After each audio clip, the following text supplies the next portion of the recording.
in old Hollywood, danger wasn't special effect. It was real. Stunt doubles risked everything, so the stars could look fearless.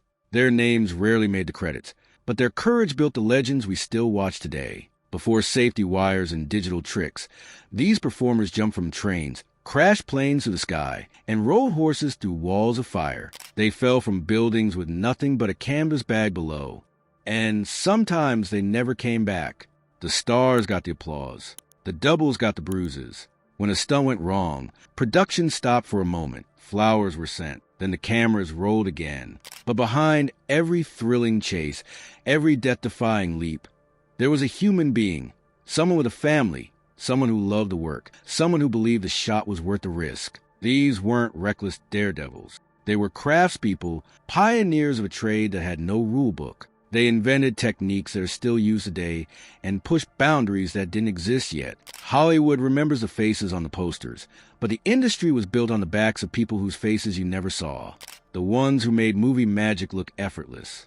The ones who turned scripts into spectacle. This is the hidden history of 12 stunt performers who died on set, the heroes behind the stars. The ones who truly gave their lives for movies. Their stories aren't just about accidents. They're about an era when filmmaking meant gambling with your life. This is for the invisible, the brave, the forgotten. This is for them. Ormer Locklear, The Skywayman, 1920. It looked like movie magic. But for Ormer Locklear, it was his last flight. Locklear wasn't just a stuntman. He was the world's most famous barnstormer, a former Army pilot who could walk on wings mid-flight. Audiences packed fields to watch him spiral through clouds, and Hollywood wanted that thrill on screen. The Skywayman was his second starring role, and the climax required a dramatic dive near oil derricks at night on DeMille Field in Los Angeles, with arc lights blazing to capture the action. Locklear knew the danger. He told the crew the lights must be cut at a signal, because without darkness, he couldn't see the horizon or judge his pullout.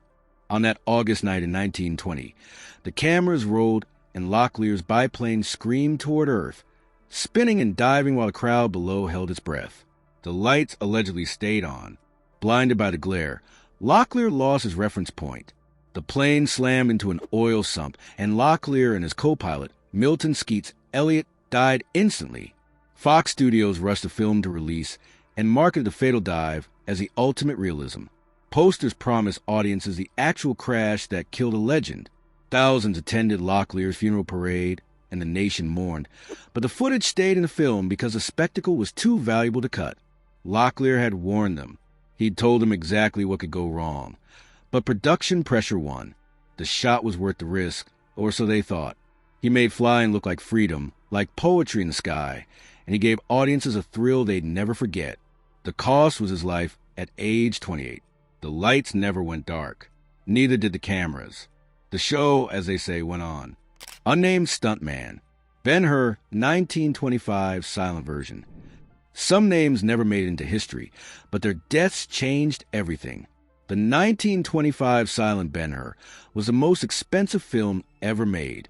MGM wanted spectacle on a Roman scale, and the chariot race would be the centerpiece. Filmed first in Italy and then moved to California when costs exploded. During the early Italian shoot, disaster struck when a chariot was shattered at full speed. One stuntman was killed in the wreckage. His name was lost to time, but his death was not. This wasn't modern filmmaking. There were no safety coordinators, no insurance requirements, no protocols, just horses, chariots, and men willing to risk it all for a paycheck. The production became notorious as tales of injuries and near misses spread through Hollywood. The chariot race was rebuilt with tighter controls, but the damage was done. Years later, rumors swirled about the 1959 remake. People claimed the stuntman died during Charlton Heston's chariot race, but it wasn't true. Joe Cannett, Yakima Cannett's son, was injured when his chin split open, but he survived. The confusion itself tells the story. The silent version's death became Hollywood legend, a cautionary tale whispered on every set, a reminder that realism has a price. That unnamed stuntman didn't get a credit or a memorial. He just became part of the myth, another body buried beneath Hollywood's golden age. But his death mattered because it forced studios to ask questions about how many people they could lose before it was too many, and how real was too real. The answers came slowly, too slowly for him. He made the chariot race look epic and made Ben-Hur a legend. The world remembers the film. Only the trade papers remembered him, and then even they forgot. His name is gone, but his sacrifice remains. Unnamed Cavalryman. The Charge of the Light Brigade, 1936. The cavalry charge was supposed to be glorious. Instead, it was a bloodbath. The Charge of the Light Brigade promised audiences a Victorian War epic, and director Michael Curtiz demanded realism. Second unit coordinators delivered it with ruthless efficiency. During the massive charge sequence, a rider fell and landed on an upturned broken sword. The blade pierced him, and he died on location. His exact identity remains disputed, and contemporary accounts vary. But the death was real, as were the countless injuries to riders and horses. The production used running W tripwires, thin cables strung across the ground. When horses hit them at full gallop, their legs jerked out and they crashed hard. Many had to be euthanized on sight. Explosive charges detonated near the animals, and riders exhausted by repeated takes lost control. The set became a war zone, not staged but actual. Public outrage followed. The American Humane Association demanded oversight, and studios resisted, then relented. No animals were harmed. Monitoring began here, born from this film's cruelty. But the dead rider became a footnote, one casualty in a production that treated bodies as expendable. His name slipped through the cracks of studio accounting. Curtiz got his realistic charge, and Warner Brothers got their epic. The dead got forgotten. The film itself is magnificent and thrilling, with horses thundering across the screen with real power, because the danger was real. The falls were real, and the fear in their eyes was real. That's what audiences paid for. They just didn't know the full cost. The stuntman made the charge unforgettable and made Errol Flynn look heroic. Then he disappeared from history, just another ghost behind the glory. Jack Budlong. They died with their boots on 1941. Jack Budlong insisted on using a real saber. It killed him. Budlong was a polo player turned stunt rider, strong, skilled, and confident. They died with their boots on needed cavalry charges for Custer's last stand, and Budlong volunteered for the front lines. He wanted authenticity and argued that rubber swords looked fake on camera. He convinced production to let him carry real steel. Just this once. During a high-speed charge, his horse stumbled. Budlong threw the saber instinctively, trying to clear it, but the hilt stuck upright in the ground with the blade pointing skyward. He fell onto it. The film's production saw multiple fatalities during those cavalry sequences, as repeated charges in California heat took their toll. Fatigue set in, and horses and riders were pushed beyond safe limits. Contemporary reports mention 3 men killed during filming, with names like Bill Meade appearing in some accounts and Jack Budlong in others. Record-keeping was inconsistent, and studios sometimes buried the details. But Budlong's death became the cautionary tale, the one they told new stunt coordinators. Never use real weapons. Never assume control. Never let pride override protocol. Errol Flynn reportedly visited the set hospital and saw the aftermath, but the film carried on. The charges continued because the schedule mattered more than grief. Budlong made Custer's last stand look epic and made the cavalry look unstoppable. The scene still thrills audiences today, and every horse that thunders across the screen carries his ghost. He didn't die for fame. He died for the shot, for the belief that realism mattered and that audiences deserve authenticity. They got it, and he paid for it. The saber in the ground became Hollywood's shorthand for what not to do. His name never appeared above the title, but every cavalry charge after him was safer because he died. Frank Tully and Tony Brack. The Great Circus Mystery, 1925. 2 men, 1 car stunt. No second chances. Silent-era Hollywood was the Wild West of filmmaking. There were no unions, no safety standards, just cameras, ambition, and people willing to try anything. Frank Tully and Tony Brack were stunt drivers, the kind who crashed through walls for $20.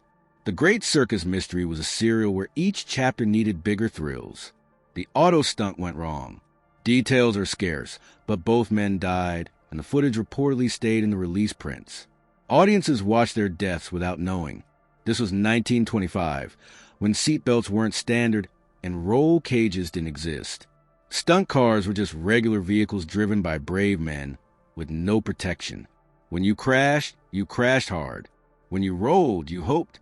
When something went wrong, there was no safety net, no emergency protocols, just luck. Tully and Brack had no luck that day. The studio released the serial on schedule. The audience got their thrills. 2 families got telegrams, and the industry barely paused. This was the era that built Hollywood, when filmmakers discovered they could capture real danger on camera, and audiences paid to see genuine risk. But genuine risk means genuine death, and Tully and Brack learned that lesson and paid for it with everything they had. Their names appear in the earliest Hollywood fatality lists, among the first to die for cinema, not actors or directors, just working men who needed the money. Silent films are called silent because there's no sound, but there's another silence, the one around the people who died making them. Tully and Brack made circus stunts look thrilling and made danger look like entertainment. Then they became part of that danger, part of the cost of the show. The world remembers the serials. Nobody remembers them. Fred Kennedy. The Horse Soldiers, 1959. Fred Kennedy was a veteran horsefall specialist with decades of experience. One more fall. That's all it was supposed to be. John Ford was directing the Horse Soldiers in Louisiana, a Civil War cavalry film, and Kennedy had done hundreds of saddle falls. He made it look effortless. Late in the day, Ford needed one more shot, a simple fall during a bridge sequence over the Cane River. Ford reportedly offered Kennedy extra pay to do it right then. Kennedy mounted up. The camera rolled. He took the fall and his neck broke. He died on set. Ford was devastated. The sequence was scaled back, and the film's ending was reshaped. Those who were there never forgot, and William Wellman Jr. later recalled the somber atmosphere that followed.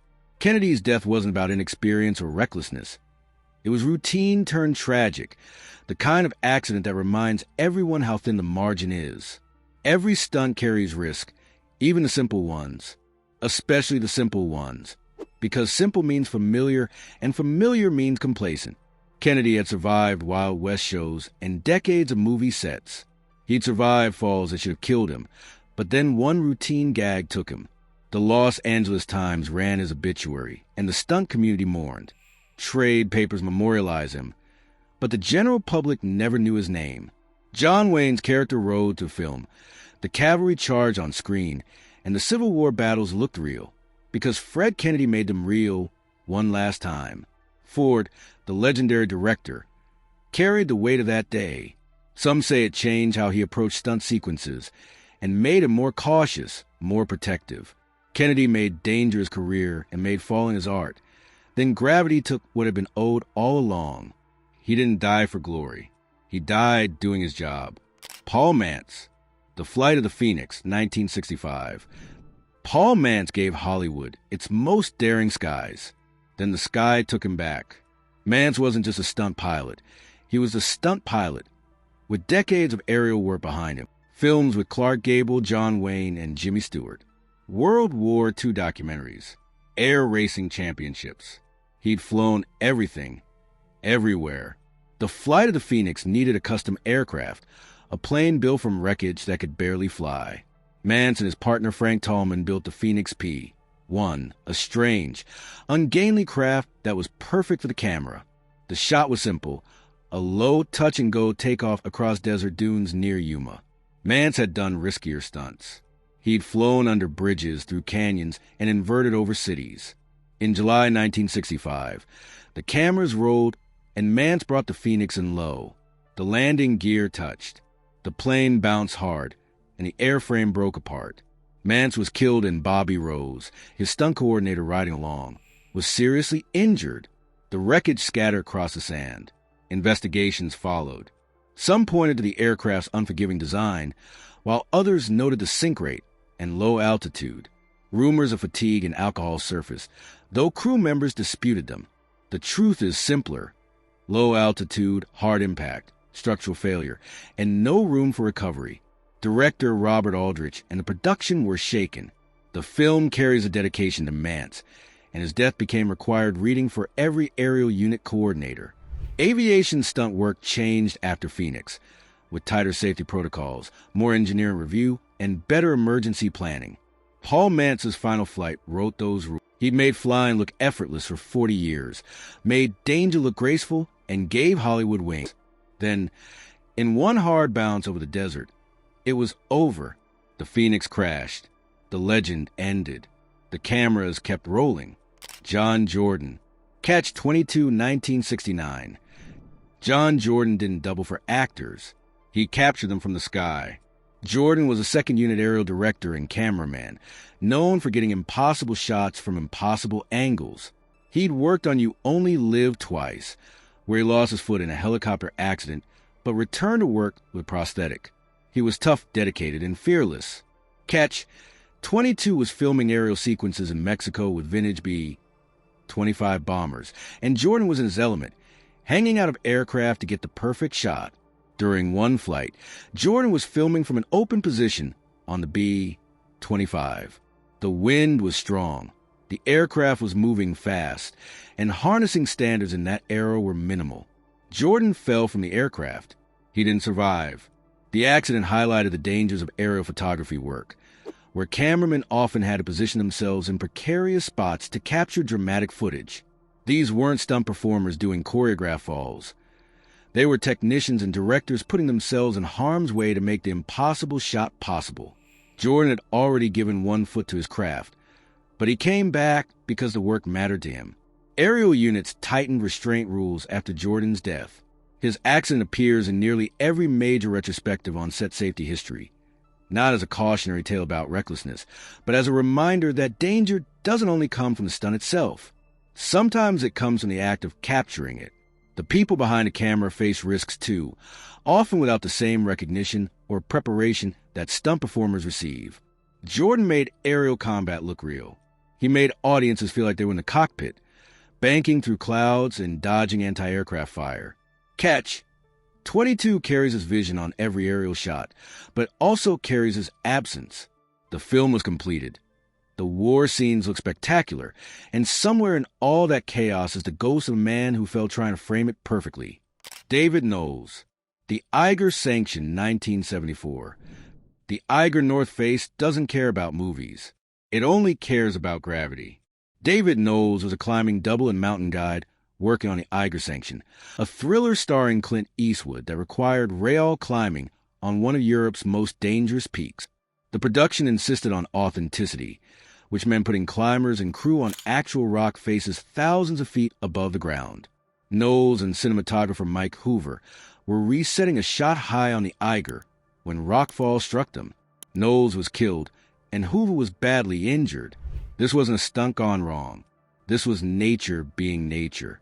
Mountains are inherently dangerous, and filming on them means accepting that danger as part of production. Late-day conditions, exposure while working with camera equipment, and the unpredictability of loose rock all contributed. The Iger has killed dozens of experienced climbers over the decades, and Knowles became one more name on that list, though his death came while making a movie, not attempting a summit. The production considered shutting down. The tragedy shook everyone involved, but filming continued with heightened caution. Eastwood, who did much of his own climbing, later reflected on the risks they'd taken. The film became a case study in the tension between location realism and acceptable risk. Is it worth putting people on a mountain that has a documented history of killing climbers just to get authentic shots? Knowles made the climbing sequences look real, because they were real. Every handhold, every exposure, every moment of tension on screen was genuine. The Iger doesn't allow for safety rehearsals or multiple takes. You climb, you film, and you hope the mountain lets you live. For David Knowles, it didn't. The North Face took him, and the production learned that some locations are inherently hostile to human presence, camera or no camera. J. Bakunas. Steel, 1978. Bakunas was a high-fall specialist who pushed records. He wanted to be known as the man who fell farthest and lived. Until he didn't. Bakunas specialized in falls from extreme heights, using airbags to break his descent. He'd set multiple records and was meticulous about his equipment and calculations. For Steel, a drama about construction workers, Bakunas planned a fall from Kincaid Towers in Lexington, Kentucky, approximately 300 feet, which would be a new record. He'd done the math, tested the bag, and prepared every detail. The cameras rolled and Bakunas jumped. The fall was perfect, exactly as planned. But when he hit the airbag, it split. The safety system failed under the extreme load, and the impact that should have been survivable became fatal. Bakunas died the next day from his injury. The stunt community was shocked. Bakunas wasn't reckless. He was one of the most careful, calculated performers in the business. His death wasn't about human error or bravado. It was about equipment failure at the absolute edge of what was possible. The airbag technology of 1978 simply couldn't guarantee safety at those heights, but nobody knew until it was tested for real. His death prompted renewed scrutiny of airbag specifications and drop testing protocols. Fall coordinators started building larger margins of safety into their calculations. Bakunas had been trying to push the boundaries of what stunt work could achieve, but he found the boundary the hard way. He made falling look like art. Every previous fall had been perfect. Textbook executions that other stunt performers studied. The Kincaid Towers fall was supposed to be his masterpiece, the one that proved what was possible. Instead, it proved what wasn't. The film was completed, but the fall that was supposed to make history became a tragedy. Bakunas wanted to be remembered as the best. He's remembered as a warning. Art Scholl, Top Gun 1985. Art Scholl's last words were, "I have a problem." Then the radio went silent. Scholl was a stunt pilot and aerial cameraman, flying a Pitts S-2 camera plane during the filming of Top Gun. The production needed footage of an inverted flat spin, a disorienting maneuver where the aircraft rotates while falling. Scholl was experienced, skilled, and confident. He entered the spin intentionally over the Pacific Ocean near San Diego, cameras rolling, but he couldn't recover. The spin continued, the altitude dropped, and Scholl's calm voice came over the radio. "I have a problem." Those were his last transmitted words. The Pitts S-2 crashed into the ocean. Neither Scholl's body nor the aircraft were ever recovered. The exact cause remains unknown. Flat spins are notoriously difficult to recover from, especially at low altitude. Some have speculated about center of gravity issues caused by camera equipment, but without the wreckage, it's impossible to know for certain. What is known is that Scholl, a man who performed thousands of aerobatic maneuvers, encountered something he couldn't overcome. Top Gun is dedicated to Art Scholl. His death is widely taught in aerial coordination safety courses. The film became one of the biggest hits of the 1980s, with its iconic flying sequences thrilling millions. Every spin, every inverted pass, every moment of cockpit tension carries Scholl's expertise. He made the aerial combat look real, made the danger feel visceral. The Pacific kept him. The film played in theaters worldwide.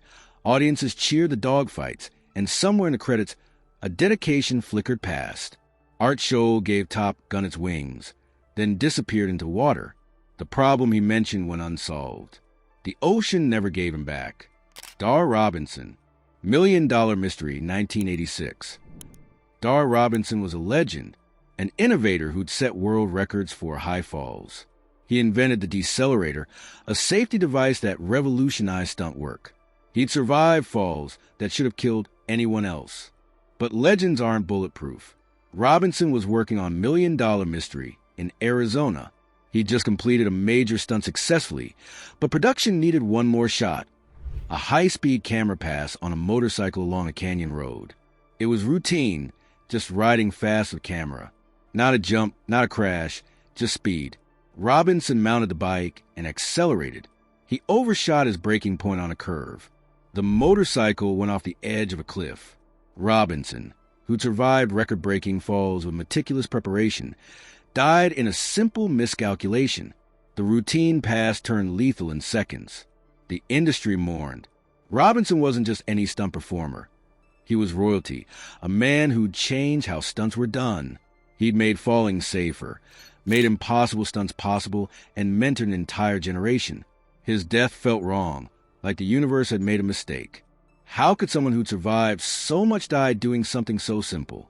But that's often how it happens. It's not the big stunt that gets you.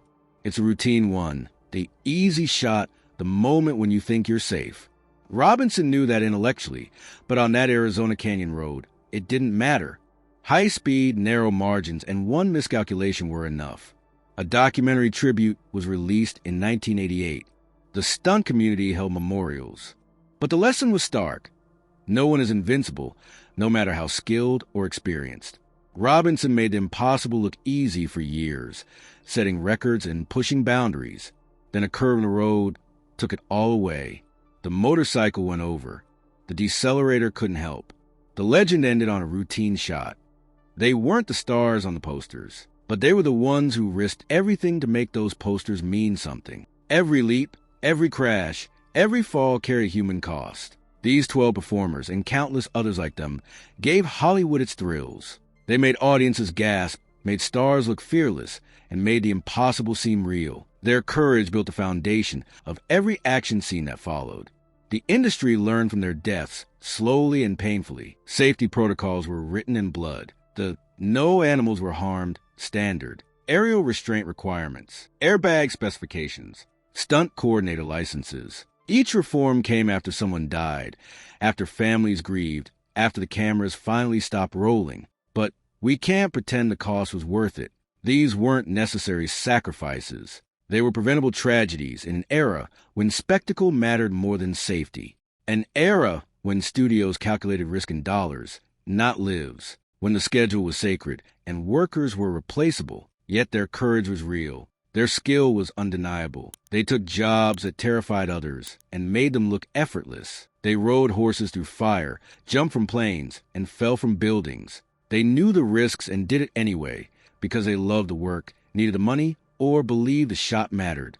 The world remembers the actors, the names above the title, the faces that sold tickets. But Hollywood was built on the bravery of the doubles, the pilots, the writers, the specialists who did the dangerous work, the invisible heroes who truly gave their lives for the movies. Their names deserve to be remembered. Their stories deserve to be told, not as cautionary tales or statistics, but as human beings who made a choice, took a risk, and paid the ultimate price. They made movie magic real. They just didn't live to see how magical they made it. This is their legacy. Not tragedy, but courage. Not foolishness, but dedication. They were the ones who jumped when everyone else stepped back. They were the ones who said yes when the answer should have been no. They were heroes.